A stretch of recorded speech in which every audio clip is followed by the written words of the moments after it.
আমরা কিন্তু আমাদের বিভিন্ন পর্যায়ের নেতারা আমরা এই হাসপাতালে 4 বার এসেছি। আমরা তো বাইরে একটা পলিটিক্যাল পার্টি, আমরা গভর্নমেন্ট। আমরা আমাদের সাধ্যমতো চেষ্টা করেছি, এখনো প্রায় প্রতিদিন আমরা একটু বামে অসুস্থতা চিকিৎসা পাচ্ছে না,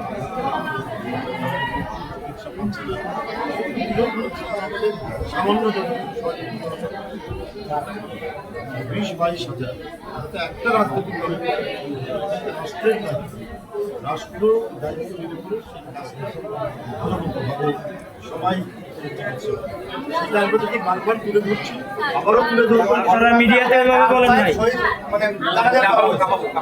আপনারা মিডিয়াতে সবসময় খালি কি নির্বাচন নির্বাচন নির্বাচন, এই নির্বাচন ছাড়া আর কোনো আমি কই এই দল আমিও বিএনপি করতাম, না করে কিছু নাই, কিন্তু এখন আমার মন থেকে বিএনপি থেকে ভিন্ন হয়। শুধু প্রত্যেকটা দলের মধ্যে এখন ভিন্ন হয়। কিছু জনে জানেন এই 9 মাস 10 মাস ধরে আউটডোরে মেডিকেলে পড়ে আছে, চোখ হারায়, মাঝখানে শুনছিলেন হয়তো 2 চোখ হারায় তার বউ ছেড়ে চলে গেছে গা, এটা শুনছিলেন হয়তো। ট্রিটমেন্টের অভাবে তাদের পুনর্বাসনের কোনো খবর নাই, সপ্তাহখানিক দেখতে আসে নাই, কেউ বলা যায় আশ্বাস দেওয়া যায়। কিন্তু এখন যারা পলিটিক্স নিয়ে এখন পুরো ব্যস্ত হয়ে গেছে গা, কিভাবে পলিটিক্স করবে আর কিভাবে নির্বাচন করবে।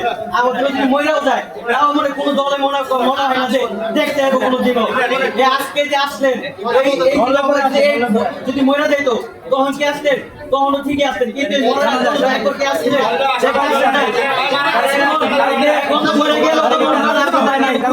যে মরে গেলেই সব শেষ।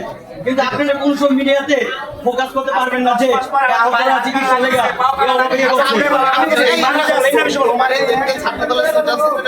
একবার দুইবার গেছিল, ওনাকে দেখতে না কেন, একবার দুইবার গেছিল, ওনাকে দেখতে না কেন, একজনের প্রতি আপনার যে কথা বলে আপনি নিয়ে চলে যাবেন, একজনের কথা বলে তারই আপনি দেখবেন, বাকি থেকে কি করবেন। এক সেকেন্ড, আরেকটা বিষয় তুলে ধরি, আপনাদের প্রতি দাবি থাকবে, আপনারা সবাই আমাদেরকে নিয়ে এখনো সময় আছে, আপনারা বিষয় তুলে ধরি। নাসির ভাই গেছিল, ভাই যা বলছিল কি জানেন, যে বলছিল তোমার যা দায়িত্ব আছে, তোমাদের যা বসে আছে সব